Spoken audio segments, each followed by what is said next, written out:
নমস্কার বন্ধুরা, সুতপার হেসেলে আপনাদের সবাইকে স্বাগত জানাচ্ছি। দুর্গাপুজোর স্পেশাল এপিসোডে আমার অষ্টম রান্নাটা হলো পায়েস। আমি জানি আপনারা সবাই নিজের মতো করে পায়েস রান্না করে ঠাকুরকে ভোগ দেন, আর আমি কি করে পায়েস রান্না করে ঠাকুরকে ভোগ দিই সেটাই আমার ভিডিওর মাধ্যমে আজকে আপনাদের সঙ্গে শেয়ার করব। চলুন তাহলে দেখে নেওয়া যাক। সবার প্রথম একটা বাটির মধ্যে এই কাপ মেপে হাফ কাপ গোবিন্দভোগ চাল আমি পায়েসের জন্য নিয়ে নিয়েছি। এই চালটাকে আমি 2 থেকে 3 বার খুব আলতো হাতে ভালো করে ধুয়ে নিয়ে একটা ছাঁকনির মধ্যে জল ঝরতে রেখে দেব। এখানে 1 লিটার দুধকে আমি প্রায় 10 থেকে 12 মিনিট ধরে ভালো করে জাল দিয়ে নিয়েছি। আপনারা দেখলে বুঝতেই পাচ্ছেন দুধের ওপরটায় কিন্তু একটা গাঢ় সর পড়েছে। গ্যাসের ফ্লেম মিডিয়ামে রেখে আমি দুধটা ফোটা অবধি অপেক্ষা করব।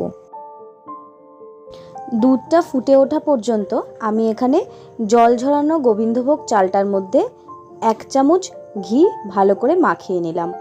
আপনারা পায়েস করার সময় অবশ্যই এই টিপসটা কিন্তু ফলো করবেন, দেখবেন পায়েসের গন্ধ আর স্বাদ একদমই আলাদা হবে।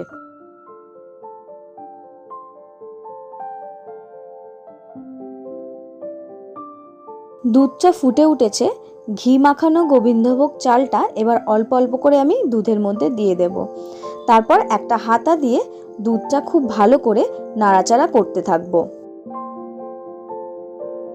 পায়েসটা করার সময় খেয়াল রাখতে হবে পায়েসটা যেন কোনো রকমভাবে নিচে ধরে না যায়, সেই জন্য একটা হাতা বা খুন্তি দিয়ে পায়েসটা অনবরত নাড়াচাড়া করতে হবে। আর দেখুন এখানে কিন্তু আমি গ্যাসের ফ্লেমটা মিডিয়ামেই রেখেছি, একদম লো আছে পায়েস করবেন না।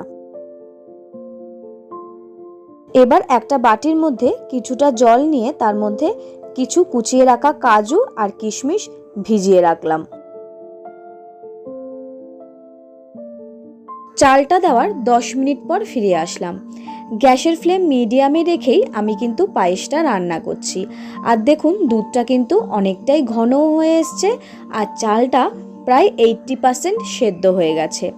এবার যে কাপ মেপে আমি চাল নিয়েছিলাম সেই কাপ মেপেই হাফ কাপ চিনি আমি পায়েসের মধ্যে দিয়ে দিলাম।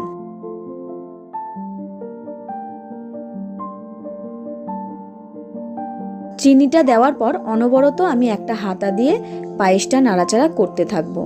তারপর এর মধ্যে একটা তেজপাতা দিয়ে দিলাম।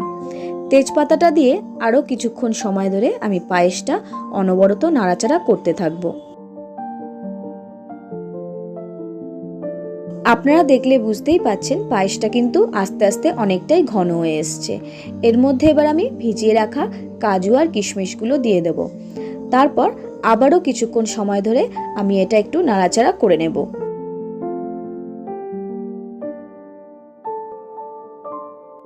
পায়েসের চালটা রেডি হয়েছে কিনা দেখার জন্য আপনারা একটা চাল এইভাবে হাতের মধ্যে নিয়ে একটু প্রেস করলেই দেখবেন ভেঙে যাচ্ছে। পায়েসের জন্য চালটা কিন্তু এর থেকে বেশি ওভারকুক করলে ভালো লাগবে না। সবার শেষে এর মধ্যে আমি কিছুটা এলাচের গুঁড়ো ছড়িয়ে দিলাম। তারপর আরও কিছু সেকেন্ডের জন্য একটু পায়েসটা নাড়াচাড়া করে নিয়ে আমি গ্যাসটা অফ করে দিলাম। গ্যাসটা অফ করে দিয়ে কিছুক্ষণ পর ফিরে এসেছি। দেখুন বন্ধুরা পায়েসের ওপরে একটা গাঢ় আস্তরণ পড়েছে। এবার এখানে আমি পাটালি গুড় ব্যবহার করব। আপনাদের কাছে যা গুড় থাকবে সেটা দিয়েই কিন্তু আপনারা পায়েসটা করতে পারেন। দেখুন গ্যাসের ফ্লেম অফ করে দিয়েই আমি 250 গ্রাম পাটালি গুড় ঠিক এইভাবে টুকরো টুকরো করে ভেঙে আমি পায়েসের মধ্যে দিয়ে দিলাম। গুড়টা দেওয়ার সময় আপনারা কিন্তু অবশ্যই গ্যাসের ফ্লেমটা অফ রাখবেন। দেখুন পাটালিটা দেওয়া হয়ে গেছে। একটা হাতা দিয়ে পায়েসটা একটু নাড়াচাড়া করে দেওয়ার পর আমি এই পায়েসটা প্রায় 15 থেকে 20 মিনিটের জন্য ঢেকে একটা সাইডে রেখে দেব। এর ফলে গুড়টা কিন্তু একদম গলে যাবে। 15 মিনিট পর ফিরে এসেছি। এবার দেখে নেব গুড়টা গলেছে কিনা।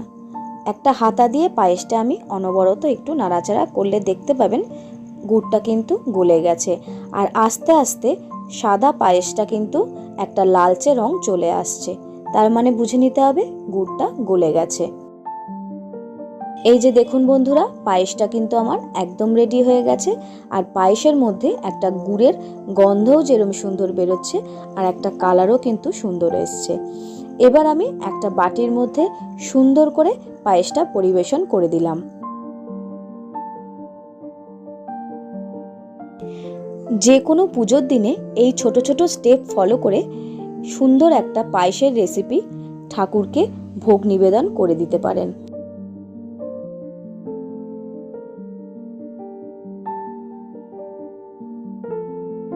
আশা করি আমার এই পায়েসের রেসিপিটা আপনাদের ভালো লেগেছে। আর ভালো লাগলে প্লিজ অন্যান্য রেসিপির মতো লাইক, কমেন্ট, শেয়ার করে অবশ্যই আমার পাশে থাকবেন।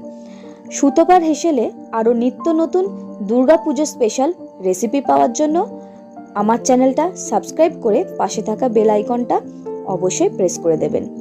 শুভ মহালয়া। নমস্কার।